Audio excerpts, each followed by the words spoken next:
Do you like movies and games also? This and so much more, they all know. Vice, Pyro, Lotus, and friends, welcome to Corrective Consciousness. Welcome to Corrective Consciousness News, Episode 1. I am your host, VyseTheBold, and this is... Lotus Prince. PyroJackFrost. And OldManStompy. Back again. So, just so you folks know, we are setting up a new format for the podcast. We're going to do 2 episodes per week now, and we'll have a segment where we do current events on Thursdays and talk about them and talk about why we're excited about them. And then we'll also have our personal projects and also our fan questions on Tuesday like usual. This way we produce more content and also keep the respective sections a bit brief or more exactly. Brief. So we're trying to do a new format to keep everything more palatable for you guys. Let's see how you like it, okay? So having said that, here's the news. The Nintendo Switch just had a really big event, announcing a lot of the finer details about the system, and also its release date of March 3rd of 2017. So what did you guys all think about it? So when I first heard about it, I'm like, this is a really cool thing, but like most other Nintendo products, I'm like, it's just going to be a gimmick. I'll buy it for the first-party stuff eventually.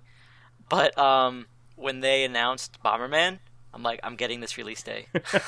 It looks like a really good Bomberman game too. It's 8 player. Yeah, because it's like back to form. I mean, like I haven't played an actual good Bomberman since like the 64 ones. Oh, those were great.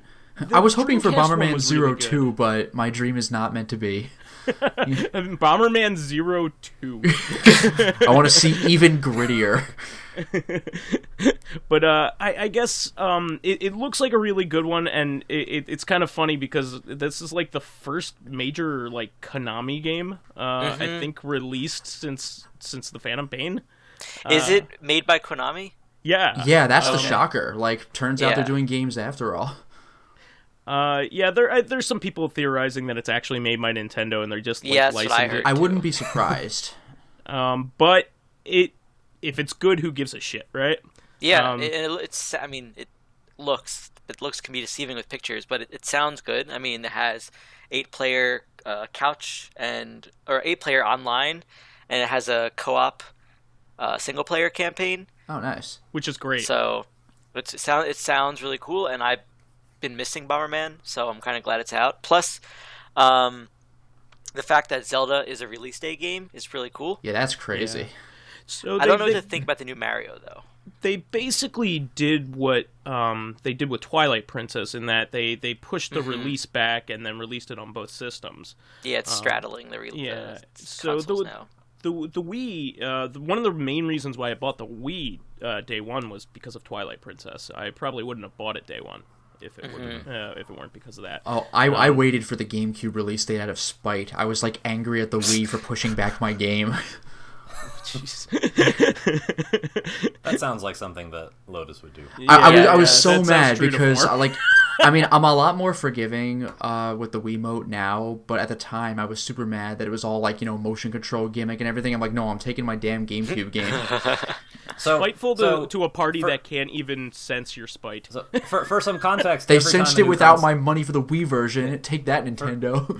For a little bit of context, the people who don't know Lotus on Facebook, every time a new console comes out, he starts complaining about how he's not going to buy it until there's a better library and a lower price. And this happens every single console release, no matter what it is, and no matter how many games are out for it. Probably starting surprise to no one. Probably starting with the Wii. Well, I don't even know if I did that for the Wii. Maybe like PS3 or something.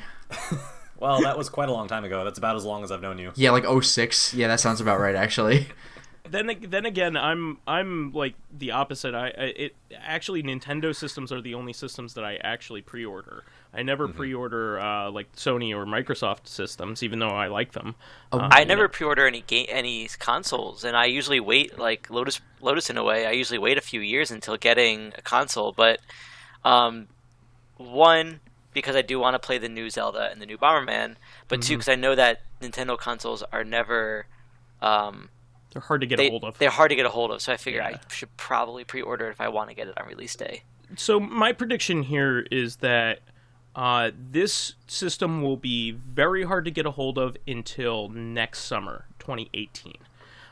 So it's going to be hard to get throughout the course of the year, and it's going to spike in Christmas time with the new Mario game.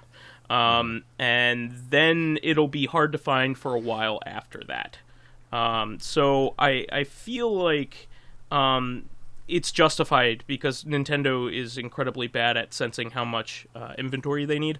Yeah. And that's historical. So like you could bet on it. Yeah, remember the Amiibos? Oh my god. Well, not even that. The NES Classic. Well, that's more recent, but I mean the Amiibos were like before the NES Classic, and like every single one was just insanely overpriced because they were like undersupplied. Except for the Mario Party ones, those were stupidly easy to get a hold of. Oh yeah, the Smash ones, excuse me. Yeah. The Animal Crossing Crossing kind of came around the same time that they started to leak like more of the Smash Brothers amiibos into Toys R Us's and GameStops. So that was after they stopped the sort of forced scarcity, I think. And to be fair, that wasn't entirely their fault because that was when there was a major shipping strike on the West Coast. Yeah. So it was also difficult for them to get merchandise into the U.S. I didn't realize that. I didn't follow that. Yeah, so I mean, I remember at the time I lived in Europe, and I wasn't really trying to collect amiibos because the packaging for the amiibos and the marketing for amiibos was completely different over here, and I didn't want to have to deal with like buying the European amiibos and then trying to figure out how to get them back to America when I finally settled back in the U.S. So I just missed the entire. Like I kept hearing stories about people waiting until at 4 o'clock in the morning outside Best Buy to get a Lucina amiibo, and it's just like. Well, I guess I'm sitting this one out until hopefully they become more easily available. I mean, that's how I feel about the Switch. I could just wait. Thankfully, in New York City, there's a Nintendo World, which for a while was literally the only physical store that had certain amiibos, like the ones that were Amazon exclusive otherwise. So that took a lot of the load off, like completing a collection. I actually, while I was in Ireland, I actually picked up the Mega Yarn Yoshi. While I was over there, because it's almost impossible to find in the United States still. It's a Toys R Us exclusive, I believe, and it's really hard to find. You can find boxed like ones for like $150. That's how. In case I ever need $150. They're really hard to get a hold of still, and that's a shame because that's like one of the most charming amiibos they made. And he's gigantic and it's great. It's a bit unfortunate because it is a plushie basically, which you're used to picking up for like $10-15 at that size, but it's like $40. Yeah, which is unfortunate because it keeps it out of the hands of the kids that you'd really like to enjoy these kinds of toys. Sure. No, that's like the perfect toy for a kid. I mean, that could even be their actual stuffed animal. Which is a shame. I've told myself this as an inbox collector that like. Felt visible pain when you opened your Kirby amiibo after you won it as a prize at MagFest last year. And even if I want to play with amiibos, I will never buy a second one as long as they're rare because I don't want to do that to people. Like I don't want to create or exacerbate the scarcity problem. I'm going to buy one for myself, and I'm either going to open it or I'm not, and that's the end of it. Well, the way I did it was I had all of these boxed amiibos lying around my house, like and they're impossible to stack on each other and like display in a good way unless you have a specific area for it, and all those boxes take up a ton of space, like much more so than if you just had the figures. I just said to myself, you know what the hell am I doing to myself? Like a lot of these amiibos, the reason why I bought them is because they open up special features in games. So why not just open them all? So that's what I did. I actually had the opposite experience where they're boxed, so I stacked them up like 3 high on the top of the piece of furniture where I had all my game stuff. And I realized that opening them... So when they're boxed, they have a standardized shape that packs easily because you can... if you have to put them in a box, you can put them in the negative space in the packaging. Like, sure. You know what I mean? And if I open them, then they're all loose and they're all odd shapes, and I have to worry about things like Link's sword bending unless I wrap them up. So, see, I have like a nice flat area on top of my my TV upstairs, so like I have a stage for them. Right. So there's not much of a problem there. But getting back to the Switch, OldManStompy, what did you have in regard to opinions about it? So I missed the whole press conference because just skipping a little bit ahead to my personal segment, I moved back to the New Jersey area this week. Oh yeah, great. And actually welcome today, back. literally. So I watched the trailers to get my take on it before the podcast. And I mean, I thought it was all fantastic. There was a point somewhere around Super Mario Sunshine where I would see like the new takes that Nintendo had on some of their old franchises, and I would be a little bit skeptical. And then I would wait until the game came out and play it, and I would always have a lot of fun. And that cycle has repeated over and over again to the point where like even the worst Mario game I've ever played, or the most by the numbers one, which is probably like the New Super Mario Bros. 2, is still about 20 hours more of just pure fun. So I'm assuming that Mario Odyssey will be fantastic. I like the hat spin move. I'm sure when we see this game run at HDQ, we'll see that 7,000 times. Yeah, the only thing that bothers me is the not realistic, but the more realistic looking people, and then Mario. Oh, the city? Yeah. I thought I was looking at a Sonic game, actually, the first time that I Yeah, a lot was of people pretty said funny. that. They said it looked like Sonic Adventure. Yeah. Yeah, Sonic Adventure 1, yeah. I Maybe Mario's gonna kiss a human girl next. Yeah. Gross. or get cake from her. But anyway, I thought it was a little weird, but I think what they're trying to do there is like have a real world kind of. Well, I heard that Mario Odyssey is more open world than the previous Mario games. Maybe not as much as the new Zelda, but more open world in terms of it's not just one level after another. Yeah, it looks like a lot of fun to me. I particularly like the low polygonal, like really colorful levels. I thought they looked really great. I think a lot of people overreacted to the realistic proportion people in what looks like to be the hub world there. And overlooked like all of the really cool, creative, neat looking like bits of levels, and that looked fantastic and beautiful. The rest of the like that. When I heard about the people and I saw, I'm like, yeah, that's kind of weird. But then when I saw the other levels, I'm like, this is all really cool. Actually, it looks cool at least. I would be okay with the realistic level because it gives you a baseline to parse the like really fantastic stuff that you see a little bit later in the trailer that they only give you glimpses of. I think it did a good job of teasing you in terms of wanting to explore the environments in the game. Yeah. Yeah. The other cool news. So go. No, I just said I agree. Oh, so the other cool things about the Switch is the two other games that could be cool, could be not cool, depending on who's interested. They're releasing Xenoblade Chronicles 2. Can't wait. But they already released X. It's 10. I know. How is So, Chronicles 2 is not made by Monolith, I think. It's made by Team Ninja. Like, I was really confused by that. I didn't even see that. That's weird. I'm very skeptical about it. I watched the trailer today, and the character designs looked like a step down from Xenoblade Chronicles, which was, I thought, a strong point of the game. The characters look really interesting. Sure. Like, they look a little bit chibified almost, like a little bit more anime-esque. Yeah, I didn't watch the trailer. I just saw that, and I'm like, I didn't really like the first game, so I'm not going to really worry about the second game. Huh. Well, I still hold out a little bit of hope. Yeah, but there's also the Fire Emblem's Warriors game that's going to be coming I'm out. hyped about that. Even though I haven't played any Fire Emblem games, I watched a bunch of the GameCube and Wii one, Path of Radiance and Radiant Dawn, and I have heard like only good things about Awakening. So, I'll get that. Even though I'm not a big Fire Emblem person, that's super cool. It too. I also I also wanted to bring up the fact that this is kind of like a sequel successor to our conversation last time the four of us were together. We talked about how the size limitations on memory cards was particularly damning on all of Nintendo's systems up until now, and while I think that their base storage of 32 gigs is pretty awful, I'm really happy that they sprung for the licensing on the bigger expansion memory. So you can now use an SDXC card, which has much higher capacities. It goes up to 256 in micro right now. I think it has the potential to go up to much higher, but they don't make them yet.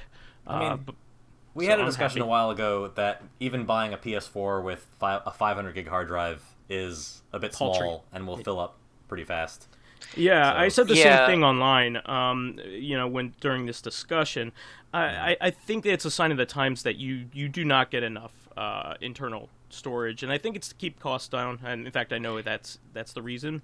Mm-hmm. Yeah, that's what I was gonna say. It's like I agree that 32 gigs is really small, but I think I'd rather the system be cheaper, and I think a lot of more people will buy it if it's that. Because if you think about it, if it's 30, if they wanted the Switch to be 500 gigs, it's going to be an extra $50 most likely, maybe even 100, and people won't buy it, especially even though it's a Nintendo console. Because when they see Nintendo, they think of like a cheaper console compared to the other ones. Yeah, so, Nintendo's always been like $150, $200 cheaper than its competitors. Yeah, so that's why they most likely reduced the hard drive space too, and just did the SD thing.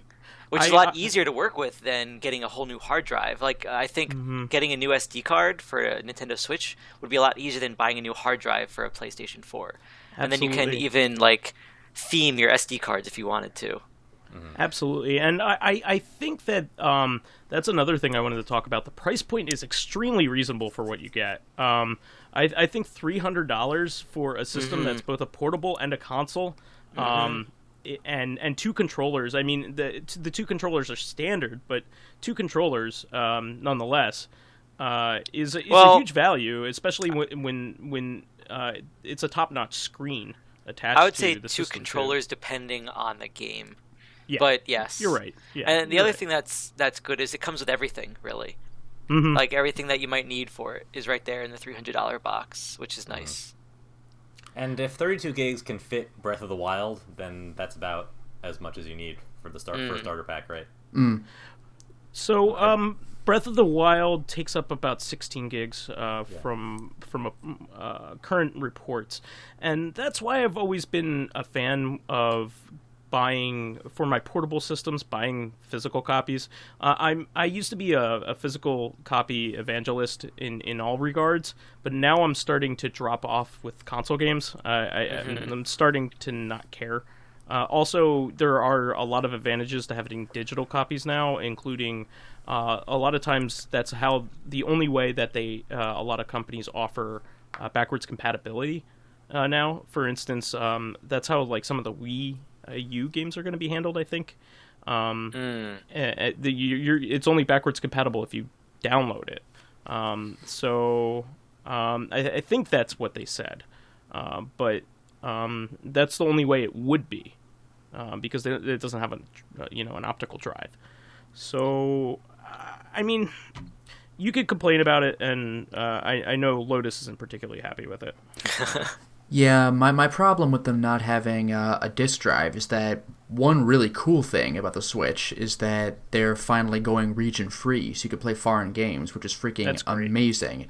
But it would definitely be nice if they could take discs, because regarding the system's low storage capacity, and same goes for the Wii U's low storage capacity, I would rather buy like the European physical disc of, for example, Fatal Frame 5, and put it into the Switch than have to take forever with Nintendo's mediocre online service to download a 16 gig game that may or may not fit on a clean system. It's really a shame that that's how that game turned out. It's that and Xenoblade Chronicles X are the two games that I would say have the biggest problem with this. Yeah. Because there's no physical version of Fatal Frame 5, and with Xenoblade Chronicles X, it's more like they had a much bigger game and didn't want to pay for a second disc. Yeah. So they easily could have bundled two discs in there. It just drove me crazy with Fatal Frame 5 because other places did get a physical copy. Like, I really don't know what they were thinking, choosing to not do that when you really need it. Yeah, especially when considering you're lowering your fan base even more of the people that could buy it, because you have the people that want to buy it just because it's a Fatal Frame game, and that includes me and you, obviously. Yep. But it also limits you to the people that already have hard drives just dedicated to their Wii U's, which is ridiculous. I mean, I have a Wii U hard drive that's 2 terabytes, which is ridiculous. I shouldn't have that hooked up to my Wii U, but I do. None of my other systems do I have an external hard drive for. I just think it's hilarious. Yeah, by the way, speaking of hilarious, going back to the Switch, one thing I want to bring up that I think is just like really funny is that they're re-releasing Street Fighter 2 for the 100th time, but like a new version of it, like it's fully updated and has 2 new characters. One is Evil Ryu, who has never been in Street Fighter 2 before, but the one that I think is just hysterical is Violent Ken. So for those of you who may not be familiar with Violent Ken, he is a pre-established character, but I think he's only been in 1 game before. You know how there were 2 Capcom versus SNK games? Well, there was actually an SNK versus Capcom game. It's called SVC Chaos. SVC SNK versus Capcom. It's a MVS game, by the way. Oh, is it? Okay. MVS game. I was only really aware of it on the Xbox, the original Xbox. But it was a kind of a mediocre game, but it took a sort of darker tone than Capcom versus SNK 1 and 2 did. But just Violent Ken. It had Violent Ken. And now he's in Street Fighter 2, which is just like, what? So Violent Ken, I think, is technically an SNK property, because he was unique to that. Just like in Capcom versus SNK, they had like Ultimate Rugal, like he was in that one. So there's just weirdness going on. So the fact that Violent Ken made it not only into just a Capcom only game, but Street Fighter 2. It's like, what? That's just really, that's really funny. I'm just waiting for 2D Skullomania. I cannot. Oh my god! Give me Skullomania and Cyber Akuma, please. That's an Eureka character, unfortunately. I don't care. I want him just. I don't even care about the character. I just like saying like, oh, I want to play Skullomania. That name's hilarious. But like, I want him and Cyber Akuma. Bring back Cyber Akuma. That was like the stupidest and most awesome idea at the same time. He shoots missiles and he has like robot wings. And what is this bullshit? It was really funny. I did want to finish up the segment by saying that I'm looking really forward to it. I cannot wait to play Zelda. I was able to pre-order a Switch at for pickup at my local Best Buy. Oh, nice! Great. Yeah, I haven't even looked yet, but I should really get on the pre-ordering. And actually, that's probably the best way to get it because Best Buy limited pre-orders to just local pickup now. So you can basically only pre-order the ones that are coming to your specific Best Buy. So you can't like snipe from across the country. Exactly. So it really cuts down on poaching, which is great. So I did that. I pre-ordered the special edition of Zelda. I didn't get the Hylian edition, which is the special edition is exactly the same, but it doesn't have the Master Sword statue and box. So I'm okay with that because the statues are things actually a detraction for me on special editions. Same. Not because I don't like them. It's because like eventually my entire room is just going to be statues of games that came out 4 years ago. Well, not only that, but statues are expensive. Like I remember when I saw that The Last Guardian had a special edition coming out, and I'm like, oh damn, I love the first 2 games. Like what's the special edition? And it's like $120 because it comes with this giant ass statue. I'm like, nope. Yeah. So I pre-ordered that and 1-2 Switch because I figure if people come over to play it, they'll want to play like the game that shows off the system. You know what I mean? Yeah. So I bought that just because, and I like mini game compilations. I usually have a lot of fun with those, at least in the short term. Does the Switch come with any games? It is the first system from Nintendo since the 3DS to not have one. Huh. Okay. Didn't even think about that. People were up in arms about that, but Nintendo said, "Hey, we're selling it for like $300," which I like. Again, I think that's a very reasonable price, and it'll sell a lot of them, especially when a Pokemon game comes out. Like when the Pokemon game comes out, they're going to sell more of this than any other console that they've since the Wii. It's going to be really hard for them to catch up to the Wii because the Wii's the best-selling system of all time. The Wii catered very heavily to non-gamers, so good luck catching up to that with a strictly gaming system. Like, it also never really had a Pokemon game, So imagine if it had a Pokemon game on top of all that. Oh, it would have been a freaking just avalanche. Yeah, I mean, like the 3DS is an old system now. What is it, 6 years old now, or close to it? I guess. And the system is still selling out whenever a new Pokemon game comes out. You still cannot find a 3DS right now. And the cheaper options that they have sold out really quickly for the holidays. Like they're certainly willing to manipulate their 3DS marketing strategy, as it ages. Yeah, so I think that once a Pokemon game comes out and a Smash Brothers game, I mean they're re-releasing an even better version of Mario Kart 8, which is a fantastic game on its own. They're adding they're cleaning up battle mode, which is basically the only complaint about the game from anybody. Well, didn't it not have a battle mode at first? It does, but it sucks. Okay. So yeah, but all the DLC is awesome. It's worth saying that Mario Kart 8 is probably the most content-rich Mario Kart game we've ever had, partially because it's one of the first games where Nintendo really adopted the DLC. It allows DLC, yeah. And I remember there was some wacky. I remember there was some wackiness too, like you could pick up rupees on the Zelda map and stuff like that. And there's 200 CC too. Wow. There's classic tracks too. Ones from the GameCube games and stuff. So that's cool. It's gonna be. I have a feeling that this is the time when Nintendo's really gonna embrace everything it does well, and I hope the online matches up with what it should. I mean, I'm kind of glad that they're taking away the Miiverse, and I'll tell you why.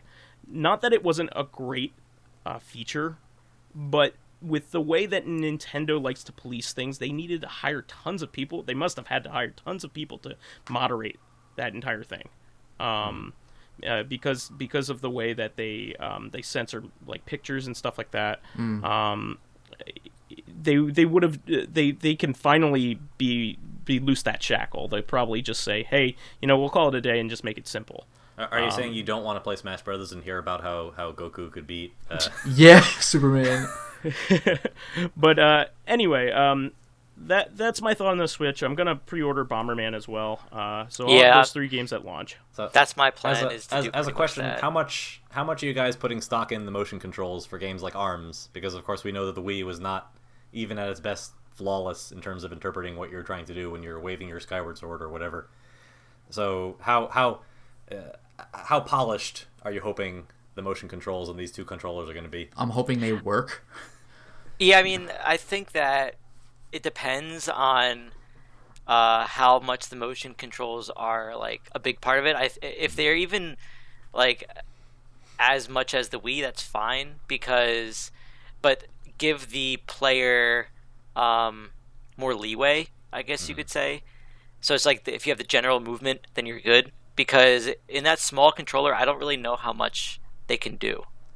I think with recent days, Nintendo has reluctantly allowed many more control options than they ever used to, and that you can actually remap buttons in a lot of the Virtual Console stuff now, especially with the 3DS. And you can even do pixel perfect aspect ratio or stretch with the Super Nintendo games on the 3DS, which I would never think that Nintendo would have approved 5 years ago. So I think that they have the feature, but I don't think they're going to push it upon developers. And I also think that developers know what works with Waggle and what doesn't now. And they know what's fun in it, what isn't. That is true. A game like ARMS is goofy fun. Yeah, really early Wii games, from not Nintendo themselves, were just prey whenever you had to do anything with motion controls. When I think about the best Waggle games, I think of the goofy ones that were a lot of fun. I mean, WarioWare smooth moves, things like that. Yeah, or even No More Heroes, where the waggling was an excuse. It's just just wave it somewhere and we'll take it. Which we're getting a sequel to in some form or another. Yeah, that blows my mind. I don't know if it's a sequel or what, but he said Travis Touchdown is coming back. Yeah, so I am super excited for that. Yeah, I am very excited about that. That was by far my favorite Suda 51 game or series. No More Heroes. Yeah, they were really good. Yeah, I would agree too. It's my favorite as well. That's why I fell in love with the guy with Killer 7, but No More Heroes is like his masterpiece. So it's really, really great. So I'm glad that he's going to be making a new game. I'm always looking forward to his new games. So I wonder if the villain's going to be another thing that was mentioned in passing, and you're wondering if it's going to be relevant later. Yeah, Pizza Butt. Turns out it was Pizza Butt the whole time. Bato. But OldManStompy, are you going to pre-order it? I am probably not going to get the console at launch just because I need a couple of months to get settled into my new job, and I might be moving again. So I'm not going to buy another console. But then again, so when the Wii U came out, even though it was quite difficult to get a hold of, I just hung out and wound up sniping one on Walmart anyway and buying it a couple days after it came out. So I'm going to tentatively see what happens in March, and I'd be happy waiting until the summer to try to get a hold of one for maybe the second round of shipping or pre-orders. Especially being back in the New York area, knowing several people who are going to have a Switch, I don't feel like I'll be missing out. Yeah, But I am very excited about the system. I'm looking forward to playing all the games. I will probably regret not playing Zelda at launch because it looks absolutely gorgeous. I had tears in my eyes when I heard the Zelda theme, the Hyrule Field theme kick in. You pansy. Yeah, Zelda is one of the very few franchises that will sell a system for me. That and Metroid. Bomberman for me. And Mega 10. Also, they announced the new Mega 10, and that's when I'm like, okay. Like, there was that. I'm like, okay, I'll definitely get this eventually. And the Bomberman, I'm like, I'll get it when it comes out. That's awesome. I'm so happy you said that, Pyro. I'm so proud. I love it.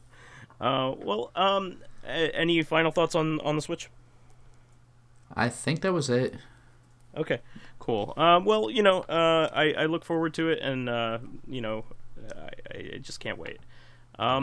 So I wanted to also follow up on our previous discussion about Japanese wrestling with you, OldManStompy, and I assume you watched the January 4th event. I watched chunks of it. Of course, it was overnight while we were traveling to MagFest, so I didn't get to watch it live. I watched the title match between Kenny Omega and Kazuchika Okada at like 3 o'clock in the morning on Thursday night in the hotel room with my wife and my sister-in-law. And we were enthralled.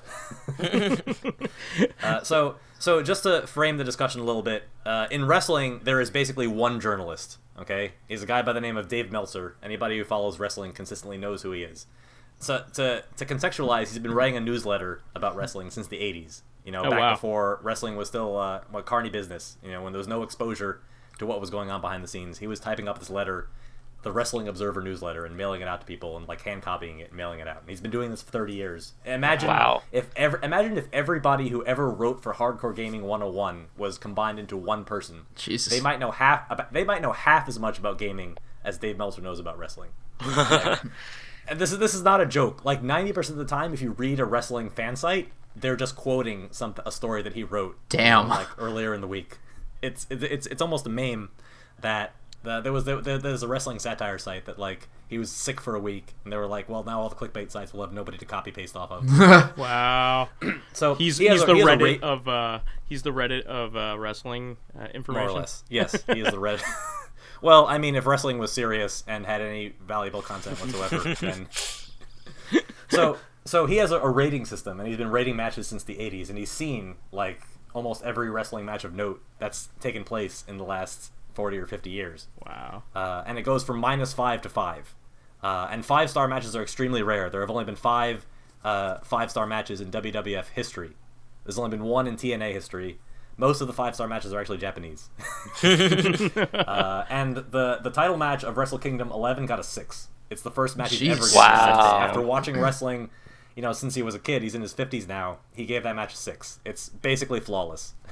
Well, that's really interesting considering, it's kind of like when we talked about Fury Road. It's like you always wonder whether you're mythologizing like earlier things, and then you see something like that good, that like kills anything that you've already seen. You know, like Fury Road is just like that. It's like it was an instant classic, like from the premiere date. Like it's so good that it trumps the previous King. You know, it's pretty interesting that that's what happened. You know, so in terms of impact on the business, even though New Japan Pro Wrestling that hosted this show does not regularly show themselves on any network television in the U.S., does not have a U.S. pay-per-view contract, doesn't have a website that advertises to any U.S. customers. You only find out about it if you're a hardcore fan and you're on the corners of the internet that are interested in that kind of thing. And it is still by far the second most popular and most talked about promotion in the U.S. after WWF. So to beat TNA and Lucha Underground and Ring of Honor and all these other like lower level indie programs that are owned by major U.S. broadcasters or advertised on cable, on basic cable, or that have pay-per-views, or that are on all the major news sites or on ESPN, like to beat all of those just on the strength of this one show is phenomenal. It's a pretty big deal. What do you think it is about those performances that makes them so great? So I think people have been looking for an alternative to WWF for a really long time. I mean, the WWF has been the number one wrestling promotion in the U.S. for over 15 years now. They are extremely corporate. They are very beholden to their corporate sponsors. They're very restricted by things like their contract with Mattel, with Linda McMahon, you know, the wife of the owner's political career. She made a Senate run, and now she's the head of the Small Business Bureau under the Trump administration, which, you know, of course makes sense. Like, pro wrestling is sort of notorious for working the wrestlers literally to death, you know, and now, you know, one of the chief owners of the company is responsible for managing America's small businesses. So, aside from that, there are things like we can't have intergender matches anymore in the WWF because Mattel, who makes the figures, doesn't like that. You know, compare that to Nintendo, which is also one of the safest companies in terms of their marketing. You know, they can have, you know, in the ARMS trailer that I just watched, you know, a man and a woman beating each other up using these big goofy arms. Well, and like even the WWF can't manage that because they're so tied up in the corporate image they're trying to maintain. Isn't the last big like series of matches, like intersexed matches with China and men? Weren't they famous for that? And that was like 15 years ago. China was, I think, the only female wrestler to hold one of the men's titles seriously, to have an actual match as opposed to holding it as a joke, like the hardcore title that was defended 24/7. You know, you could have one of the female superstars, you know, pin someone on a fluke. You know what? I have something to say about these toy companies. And this has been brought up recently in a couple of things that I've read about like really good cartoons that have been that were watched by a lot of people that got canceled. Oh, is this the Teen Titans thing? Titans and Young Justice. In particular. It was Paul Dini, I think, the interview that you're talking about. Yeah, please continue. Yeah, and he basically said that tons of people were watching it. It just was girls that were watching it. And Cartoon Network loved it, but DC hated it because they couldn't sell like toys to girls. And it's just like, it's ridiculous. It's somewhat even more insidious than that, in the sense that, like, think about how, you know, we always talk about how video games starting in the 80s after, you know, the NES started out as the Famicom. It was advertised, like, old video game systems were family computers. And in the 80s, we decided we were going to start marketing toys towards boys and girls. And we were going to start segregating the market, because that means you can sell twice as many toys if the boys and girls want different toys. Yeah. You know, and so, like, if a show becomes popular... If a show is marketed towards boys and it becomes popular among girls, then they cancel it and replace it with something that's still popular among boys. But instead of reacting. Yeah, but if the opposite happens, they often retool the show to be popular among boys, because I think it's assumed among television executives that boys have or get more money to spend from, like, mowing lawns, you know, and delivering papers in some 1950s garbage. So, like, even the internal sexism of ridiculous. Like, the television executive world is also sexist unto itself. Yeah, it's skewed in the boys' favor in every regard, which is ridiculous. Girls love, you know, to spend just as much as guys do. Girls love the stupid shit that guys like too. No, like what I'm saying is, like, everybody likes to buy their favorite things. Like, it's not like, in fact, I think the statistics show that girls buy more. You know, like, if you're going to go by statistics, I mean, like, why not just advertise something that sells well with girls? The sociological impact is that you, like, almost force someone to concede part of their identity to be part of the community, you know, to enjoy this product, knowing that it's not marketed towards you, you know, but you want to participate into it. It's ridiculous. Like, it's very frustrating. And and the WWF is even further tied up because they also have racial problems. They have never had a black person be the face of the company. They have never had a black champion. And they're almost afraid to do it, I think, at this point, because then it would become obvious and a story that they had just had their first black champion after, you know, existing for decades. What's really funny is they even comment on it. They the black wrestlers will come out and make speeches about how they want to become the first champion, and they've been doing it for like the last 5 or 6 years. Every once in a while, I see, you know, one of the big you know, popular black wrestlers come out and say, you know, make a speech, but it's never taken seriously by anybody as a result. So it doesn't even seem like it's an earnest speech. It's very hard. So to give you a quintessential example of this, there was a Mexican wrestler a few years ago by the name of Alberto Del Rio, and they tried really hard to have him buck the traditional Mexican wrestler stereotype. The stereotype is Eddie Guerrero. You know, he's a lovable liar and a lovable cheat and a lovable lazy guy who would win, you know, by the skin of his teeth, or by tricks, by that chair thing that we were talking about a few weeks ago, where he would hit the guy with he would like toss the chair to the opponent and then act like he got hit to get the other guy disqualified. And he was a face. He was a good guy. Like, that was the old Mexican wrestler stereotype. Alberto Del Rio was a guy who was an aristocrat from Mexico. He drove these fancy cars, these sports cars, and he loved being in America. And he talked about how much he loved, you know, enjoying American culture and, you know, visiting our country. And he was supposed to be a good guy. And his opponent was this quintessential good old boy from Oklahoma named Jack Swagger. And he was the real American. The real American. That was his epithet. It was like Hulk Hogan's America, you know, ness times 1,000. He was an old NCAA wrestler, and Alberto Del Rio would just beat the crap out of him every time, because the face always wins in the long run. Sure. And they even made it more nuanced by having him form a tag team called the Real Americans with a Swiss wrestler named Cesaro. And they would say, oh, you know, we can't have these Mexicans sneaking across our borders. Cesaro, he came into the country the right way, you know, by being a white guy. Like, it was surprisingly nuanced for WWF storytelling. But they would go to Tennessee, and they would go to Alabama, and they'd go to Mississippi, and even, you know, some of the northern states, and people would still chant USA, USA, you know, every time Jack Swagger was in the ring. It didn't matter, you know. Jeez. Like, the wrestling fan base is not ready for even a simple, nuanced storyline like that. They just want to cheer for the Americans, and it's a little bit unfortunate. It holds back, like, even the insertion of New Japan into the discussion, because it's not Kazuchika Okada, the champion, the guy who's been putting on 5-star matches for years, who's the guy who penetrated the market. It's Kenny Omega, the white guy, you know. Well, how about The Rock? I mean, The Rock's black. The Rock doesn't really, like, he doesn't, you know, try to hide the fact that he's part black, but he's sold as a Samoan wrestler, and the WWF has a long history of Samoan wrestlers. Really? Because, I mean, I never really thought of him like that, to be honest. I mean, not that he's half Samoan, right? Coming from someone who is completely, like, outside of context of wrestling, I can say that I've only heard of him described as Samoan. Like, so... Really? Yeah. I mean, that's why he was chosen for Moana, right? Like... I guess I never really thought of him like that. In reality he's both, right? So in reality he's both, but how you present is an important part of how you integrate you know, socially in America, and how you interact and how you face, you know, some of the stereotypes that we impose on people. So as I was saying, I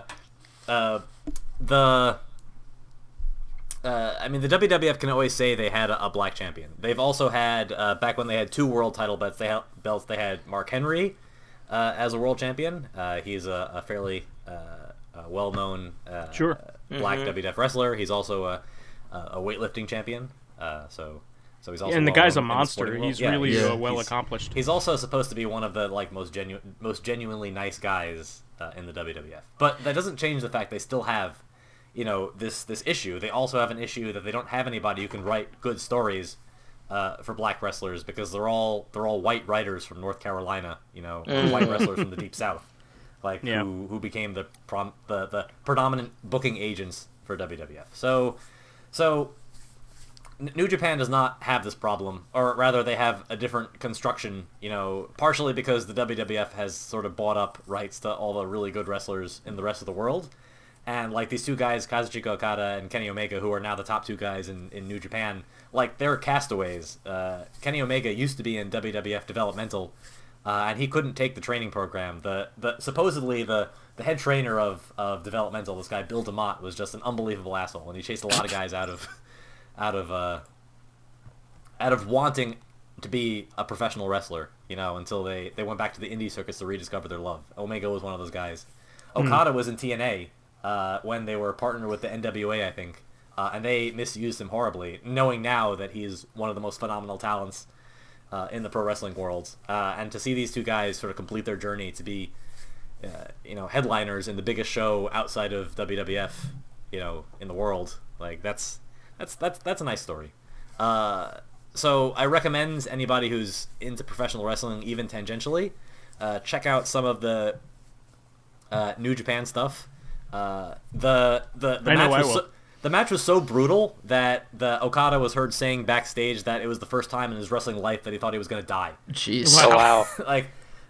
Omega has a rivalry with this sort of high-flying Daredevil style guy called Kota Ibushi, who actually is a freelancer. He's not tied up to any one company. And he's also Tiger Mask W.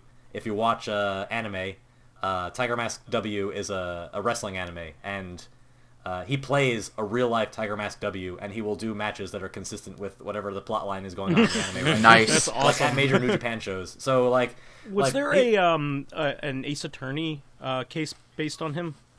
I'm trying to think. There's definitely a wrestler one that I've played all the Ace Attorney games. It's escaping me right now. I apologize. I think it was a few games back. It was in the third or second one. I don't know. Well. Anyway, they asked him. He used to have a rivalry with Omega back in the days when they were lower tier guys doing comedy wrestling, and he's like, I can't wrestle this guy anymore. I don't want to die.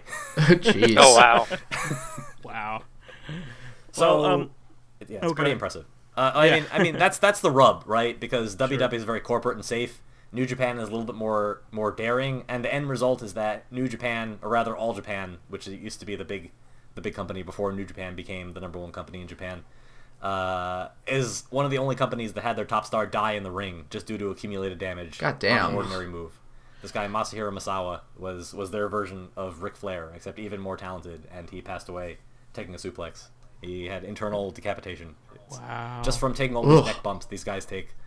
It's kind of scary. So that's the price you pay for the product they put out. So appreciate it while you can.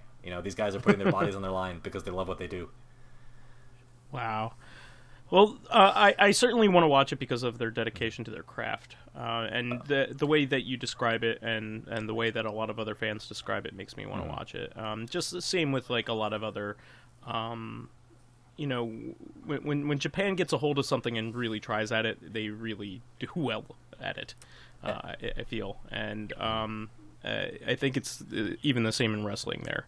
So, I would say so. They also have the best female wrestlers. So if you're interested in women's wrestling on top of men's wrestling, the top women's promotion in wrestling is called Stardom, I think. Yeah, it's well revered. Even there are plenty of games based around female wrestlers that are not ironic or anything like that. Yeah, and they're also their top 3 wrestlers are also in Lucha Underground, so you can see them there. That's awesome. So that's what our thoughts were on the Switch and the Japanese wrestling events of this last month. So please tell us how you felt about the new format of the podcast and having a second episode per week. Yeah, this is exciting. Yeah, it's something new. Please give us some feedback on what you think, and we'll go forward with what you guys say. Thank you. Thanks. Have a great week. Until next time, everyone. We'll catch you on Cheers. Tuesday with a new full episode.